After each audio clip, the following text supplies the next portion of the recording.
Alfredo Alves Reinado lahir pada 11 November 1968 di Dili, Timur Timur yang saat itu masih merupakan bagian dari wilayah jajahan Portugis. Masa kecilnya tidaklah biasa. Pada tahun 1975, ketika Indonesia masuk ke Timur Timur, Alfredo yang baru berusia 7 tahun ikut terseret arus konflik. Ia ditangkap oleh tentara Indonesia dan dijadikan porter pembawa barang dalam operasi militer. Ia dibawa jauh dari rumah, menyeberangi pulau, bahkan sampai ke Sulawesi dan Kalimantan. Hidup kecilnya direnggut oleh perang, tapi yang luar biasa, di tengah semua penderitaan itu, ia bertahan. Ia tumbuh dalam bayang-bayang kekerasan, dan mungkin dari sanalah ia mulai mengenal kerasnya dunia dan pentingnya keberanian. Bertahun-tahun kemudian, di usia 27 tahun, Alfredo melarikan diri di Australia sebagai pengungsi politik. Ia meninggalkan tanah kelahirannya yang masih bergolak dan mencoba membangun hidup baru. Tapi bukan untuk jadi warga biasa. Di Australia, ia justru belajar militer. Ia ikut pelatihan, belajar strategi, disiplin, dan kepemimpinan. Bahkan ia sempat dikirim ke Portugal dan Brazil untuk mengikuti pelatihan tambahan.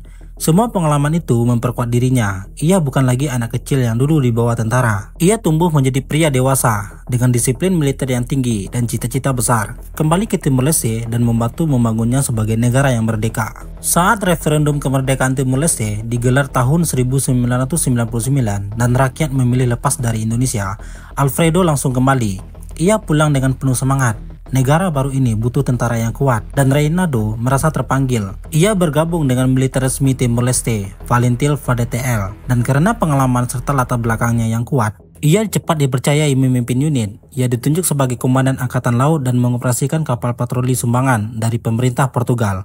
Bagi banyak orang, Alfredo adalah simbol harapan, seorang putra bangsa yang pulang untuk membela tanah airnya sendiri. Tahun 2005, ia naik posisi menjadi komandan polisi militer. Ia memimpin sekitar 33 orang dalam satu peleton elit yang bertugas menjaga disiplin di tubuh militer. Ia dikenal tegas, keras, dan punya gaya kepemimpinan yang kuat. Tapi di balik itu, ia juga menyimpan rasa tidak puas.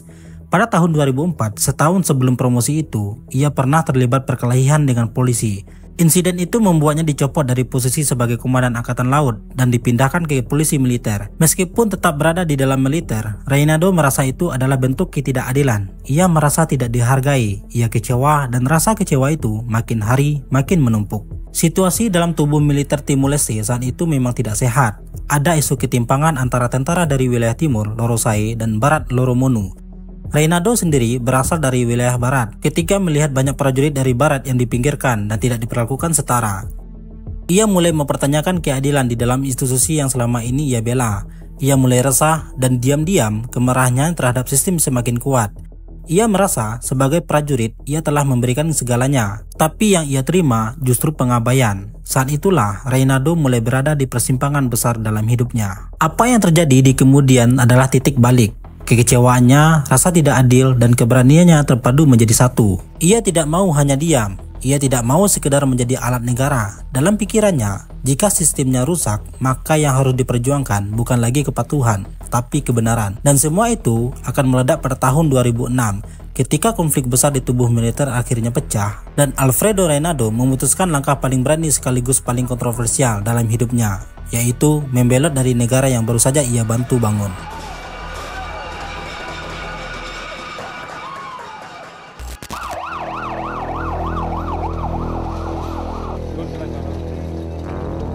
Tahun 2006 menjadi titik genting dalam sejarah Timor Leste yang masih muda. Negara yang baru beberapa tahun merdeka itu tiba-tiba dihadapkan pada konflik besar. Bukan dengan musuh dari luar, tapi dari dalam tubuh militernya sendiri. Masalahnya bermula dari isu diskriminasi di dalam Valentil VDTL, yaitu Angkatan Bersenjata Timor Leste. Ratusan prajurit dari wilayah barat yang dikenal dengan sebutan Loromonu merasa tidak diperlakukan adil oleh atasan mereka, yang sebagian besar berasal dari wilayah timur atau Lorosai. Ketimpangan ini sudah lama dirasakan, tapi baru meledak pada awal tahun 2006. Sebanyak 529 prajurit, hampir setengah dari total kekuatan militer saat itu, mengajukan protes. Mereka meminta keadilan dan perlakuan yang setara, tapi bukannya didengar, mereka justru dipecat secara massal. Bagi mereka, ini bukan sekadar kehilangan pekerjaan, ini adalah bentuk penghinaan dan pengabaian atas perjuangan mereka sebagai bagian dari negara. Keputusan pemecatan itu pun memicu kemarahan besar. Para eks-tentara ini mundur ke pegunungan dan mulai membentuk kelompok pemberontak. Dan disinilah nama Mayor Alfredo Reinado kembali muncul ke permukaan, bukan sebagai komandan biasa, tapi sebagai pemimpin perlawanan. Saat itu, Reinado masih menjabat sebagai kepala polisi militer, posisi penting dalam struktur militer. Tapi pada tanggal 4 Mei 2006, ia mengambil keputusan mengejutkan, membelot dari kesatuannya dan bergabung dengan para prajurit yang dipecat. Ia bukan prajurit rendahan, Reinado adalah perwira tinggi. Tindakannya mengejutkan semua pihak. Tapi bagi Reinado, ini bukan sekedar soal jabatan. Ia merasa apa yang terjadi adalah bentuk ketidakadilan yang tidak bisa dibiarkan. Dan ia memilih berpihak pada rekan-rekannya yang tersingkir. Ada satu kejadian yang membuat Reinado makin marah. Pada 28 April 2006, sekelompok eks-tentara yang sedang berdemo di Dili tiba-tiba ditembaki oleh militer aktif. Beberapa orang terluka, bahkan ada yang tewas. Reinado yang berada di lokasi mendengar langsung pengakuan dari seorang perwira tinggi yang mengatakan bahwa tindakan tembak itu atas perintah langsung dari Perdana Menteri Mari Alkatiri. Bagi Reinado, ini sudah keterlaluan. Ia tidak bisa lagi diam. Dalam banyak pernyataan, ia menyebutkan bahwa perintah menembak rakyat sendiri adalah pelanggaran besar dan siapapun yang menyetujuinya harus bertanggung jawab. Dari situlah, citra Reinado mulai berubah di mata publik. Ia tidak lagi dianggap sekedar prajurit yang kecewa. Ia mulai dipandang sebagai simbol perlawanan terhadap ketidakadilan. Ia membela mereka yang dipinggirkan dan suaranya semakin keras. Tapi semakin keras ia bicara, semakin besar pula benturan yang terjadi. Bulan Mei 2006 menjadi bulan paling panas di Dili. Bentrokan senjata antara kelompok Reinado dan pasukan militer loyalis pecah di berbagai titik. Dili yang sebelumnya tenang berubah menjadi kota yang mencekam. Dalam salah satu peristiwa yang terjadi pertemuan antara pihak pemberontak dan militer resmi, suasana tegang. Dalam kekacauan itu, Reinado diduga menembak mati seorang prajurit loyalis. Setelah itu, ia bergabung dengan kelompok pemberontak lainnya yang dipimpin oleh Letnan Gustavo Salsinna. Bersama mereka melancarkan serangan terkoordinasi di ibu kota. Kondisi makin tidak terkendali, pertempuran berlangsung sengit, dan di Dili nyaris terpecah menjadi dua. Satu sisi dikuasai pemerintah, sisi lain oleh kelompok pemberontak. Rumah-rumah dibakar, tokoh dijarah, dan suara tembakan terdengar hampir setiap malam. Dalam kerusuhan ini, setidaknya 20 orang tewas dan lebih dari 100.000 warga sipil mengungsi. Kota yang baru saja mencoba bangkit dari reruntuhan perang, kini kembali terjerumus ke jurang ketakutan. Tekanan politik pun menghantam pemerintahan. Publik semakin geram dan kepercayaan terhadap Perdana Menteri Mari Alkatiri kian merosot. Banyak yang menyalahkan kebijakan kerasnya terhadap prajurit dan tuduhan bahwa ia memerintahkan penembakan warga sipil membuat posisinya makin sulit. Akhirnya, pada Juni 2006, di tengah desakan berbagai pihak, Alkatiri mengundurkan diri dari jabatannya. Setelah Alkatiri turun, muncul harapan baru. Xanana Gusmão yang saat itu menjabat sebagai presiden dan José Ramos Horta, menteri luar negeri yang kemudian diangkat menjadi perdana menteri, naik ke tampuk kepemimpinan. Publik berharap mereka bisa menenangkan situasi dan membawa Timor Leste kembali ke jalur damai. Namun, kenyataannya tak semudah itu. Reinado yang sejak awal menuntut Alkatiri turun tidak otomatis berhenti berontak. Ia melihat bahwa pergantian pemimpin belum tentu menyelesaikan masalah utama, ketimpangan di tubuh militer dan luka dalam antara wilayah timur dan barat. Ia tetap bersuara, ia tetap bersenjata. Dalam banyak wawancara, ia menegaskan bahwa perjuangannya bukan untuk menjatuhkan seseorang, tapi membela nasib ratusan prajurit yang diperlakukan tidak adil. Ia juga khawatir konflik ini akan berubah bentuk menjadi perang antara etnis. Ia tidak ingin pertikaian antara Lorosai dan Noromunu makin dalam. Tapi ironisnya, justru dengan terus melawan, ia juga dianggap memperpanjang ketegangan. Nama Reinado semakin kontroversial. Ada yang menyebutnya pengkhianat, ada pula yang menyebutnya pahlawan. Namun satu hal yang pasti, tindakannya telah mengguncang stabilitas negara dan langkah-langkah berikutnya akan menjadi bab penting dalam sejarah Timor Leste.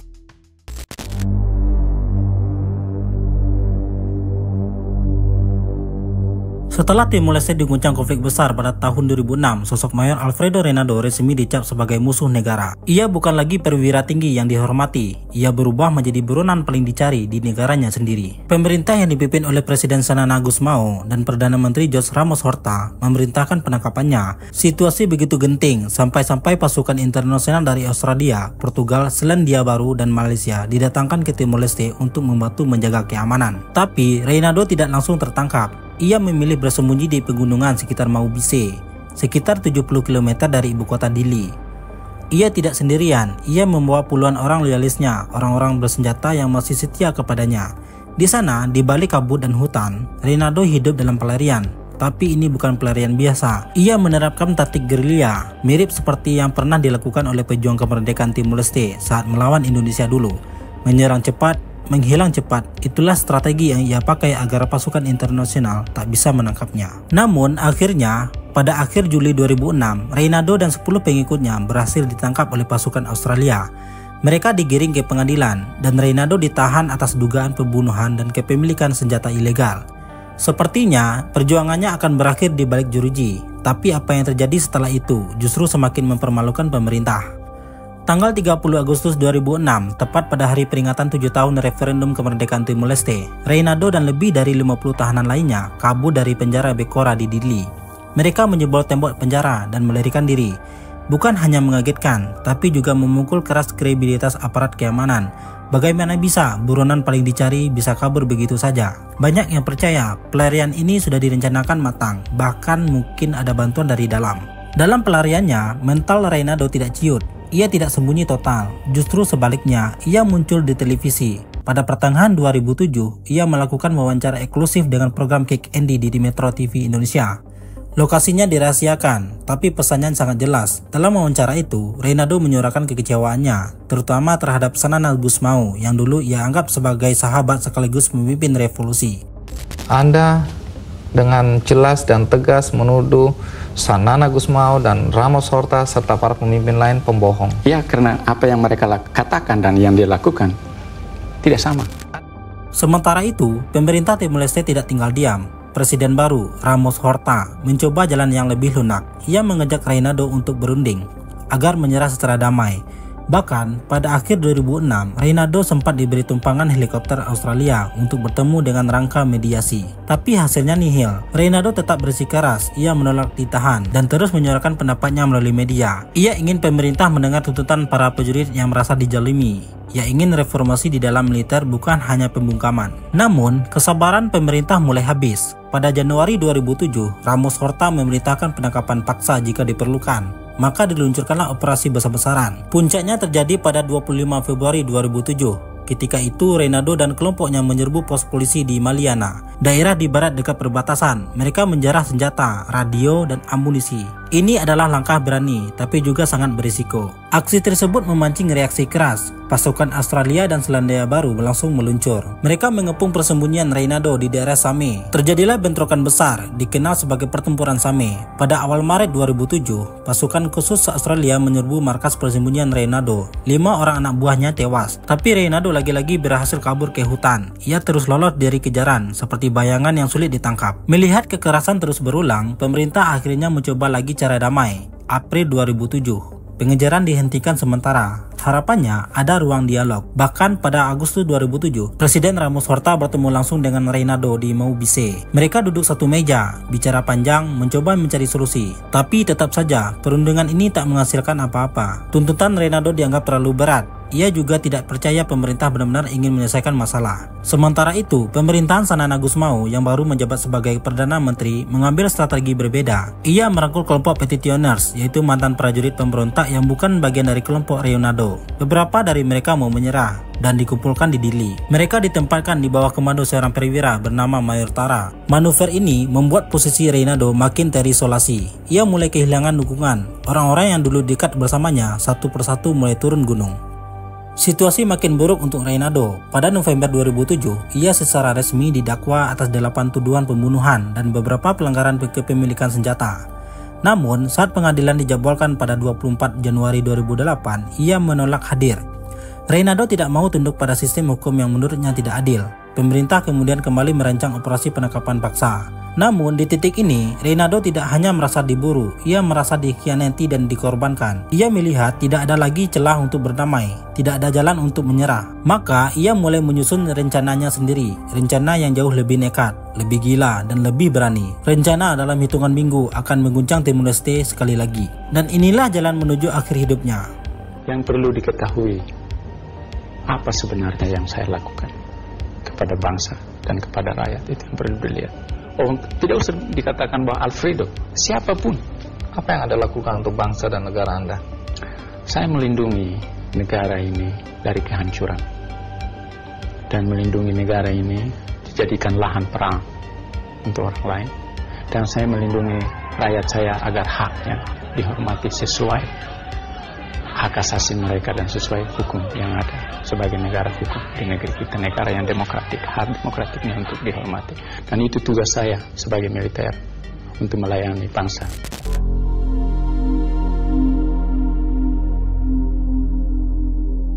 Pada tanggal 11 Februari 2008, Timor Leste yang masih terlelap dikejutkan sebuah peristiwa besar, sebuah serangan bersenjata ke jantung pemerintahan. Saat langit masih gelap dan jalanan belum ramai, sekelompok kecil pria bersenjata menyusup perlahan ke kediaman Presiden Jose Ramos Horta di Dili. Mereka datang dalam diam. Pemimpinnya adalah nama yang sudah lama dicari, Mayor Alfredo Reinado. Tanpa banyak suara, baku tembak pun pecah. Suara tembakan memecah kesunyian pagi. Di halaman rumah presiden itu, Reinado dan satu anak buahnya, Leopoldino Exposto, tewas di tempat. Tapi sebelum itu terjadi, beberapa peluru sempat menghantam tubuh Ramos Horta. Ia tertembak di perut dan di dada, lalu roboh dalam kondisi kritis. Rumah presiden berubah menjadi arena perang kecil. Pengawal keamanan langsung panik dan status negara dalam bahaya. Namun kejutan belum berhenti di situ. Di waktu yang hampir bersamaan, kelompok bersenjata lain yang dipimpin oleh Letnan Gastão Salsinha, rekan Reinado, menyerang iring-iringan mobil Perdana Menteri Sanana Gusmão di jalan keluar kota. Tapi kali ini Sanana berhasil lolos. Mobilnya selamat dari hujan peluru. Namun kejadian itu jelas menunjukkan ini bukan serangan biasa, ini upaya mengguncang kekuasaan.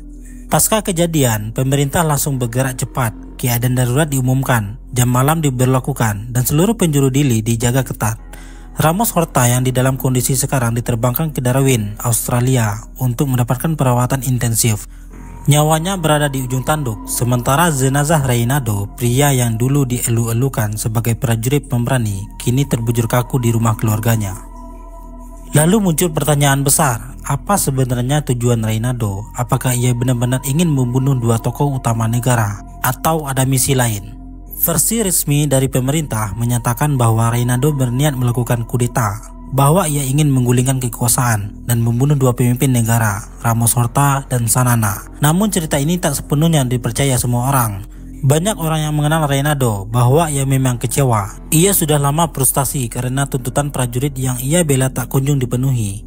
Ia merasa diabaikan, dijebak, dan dijadikan musuh negara. Padahal niat awalnya hanya ingin memperjuangkan keadilan. Di titik tertentu, Reinado mungkin merasa jalan damai sudah tertutup. Maka satu-satunya cara yang tersisa adalah menunjukkan perlawanan secara langsung. Namun di sisi lain, ada pandangan berbeda. Beberapa saksi dan pengamat justru percaya bahwa serangan ini bukan untuk membunuh, tapi untuk menculik. Rencananya mungkin adalah menjadikan Ramos Horta dan Sanana sebagai sandera untuk memaksa pemerintah mendengar dan merespon tuntutannya. Ini masuk akal, mengingat jumlah pasukan Reinado hanya belasan orang. Jelas itu jumlahnya terlalu kecil untuk benar-benar melakukan kudeta bersenjata dan menggulingkan pemerintahan secara penuh. Teori ini juga diperkuat oleh satu fakta yang cukup mencurigakan. Reinado kemungkinan besar sudah tewas terlebih dahulu, bahkan sebelum Ramos Horta tertembak.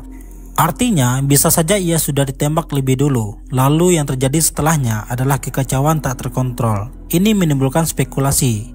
Apakah ada orang dalam yang sebenarnya ingin Reinado mati di tempat? Lebih jauh lagi, ada juga teori yang menyebut bahwa Reinado sebenarnya diundang ke rumah Ramos Horta. Tujuannya adalah perundingan damai. Tapi begitu sampai ke lokasi, ia dijebak. Bukan disambut untuk negosiasi, tapi langsung ditembak mati. Pendukung Reinado meyakini ini adalah skenario politik yang kotor. Bahwa ada pihak yang ingin menghapus Reinado karena ia tahu terlalu banyak, atau karena ia sudah terlalu keras menyuarakan kebenaran visi dirinya. Namun tentu, teori seperti ini tak pernah terbukti secara resmi.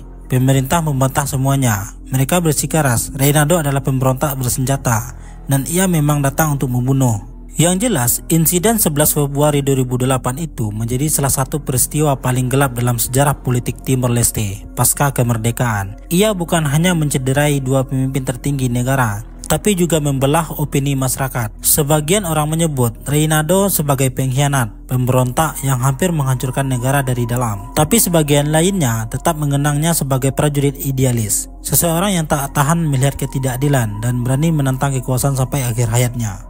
Sampai hari ini, motif sesungguhnya di balik serangan itu masih menjadi misteri. Apakah Reynaldo benar-benar berniat jahat atau justru ia dijebak oleh kekuasaan yang ingin menghapusnya secara diam-diam? Yang pasti, setelah pagi berdarah itu, Timor Leste tak pernah sama lagi.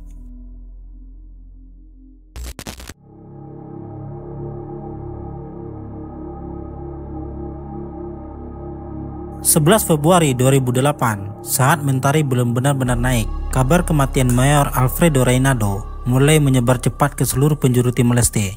Ia, sosok yang selama 2 tahun menjadi buronan, pemimpin pemberontakan, dan simbol perlawanan, akhirnya gugur dalam baku tembak di rumah Presiden José Ramos Horta. Tubuhnya ditemukan tergeletak dengan luka tembak di kepala dan beberapa bagian tubuh lainnya. Pemerintah menyatakan Reynaldo tewas seketika di tempat. Namun, cerita tentang kematiannya tidak berhenti di sana. Justru dari sinilah berbagai spekulasi dan teori mulai bermunculan. Apa yang sebenarnya terjadi pagi itu? Apakah Reynaldo benar-benar tewas dalam baku tembak biasa atau ada skenario yang lebih gelap? Laporan autopsi menyebutkan bahwa Reynaldo terkena beberapa tembakan, salah satunya dari arah depan yang menembus lehernya. Tapi di tengah laporan forensik itu, beredar cerita yang sangat berbeda di kalangan masyarakat, bahwa Reynaldo ditembak dari jarak yang sangat dekat, bahkan dari belakang kepala, seolah-olah dieksekusi secara sengaja, bukan tewas dalam pertempuran. Teori ini langsung menyulut api rumor. Banyak yang percaya kematian Reynaldo sudah direncanakan, bahwa ia bukan sekedar korban konflik, tapi dikorbankan. Tentu, tidak semua orang percaya teori ini. Beberapa menyebut justru rekan Reynaldo lah yang terkena tembakan di belakang kepala, Leopoldino Exposto, orang kepercayaannya. Tapi namanya sudah terlanjur tenggelam dalam cerita. Yang lebih banyak diingat adalah Reynaldo ditembak mati secara misterius.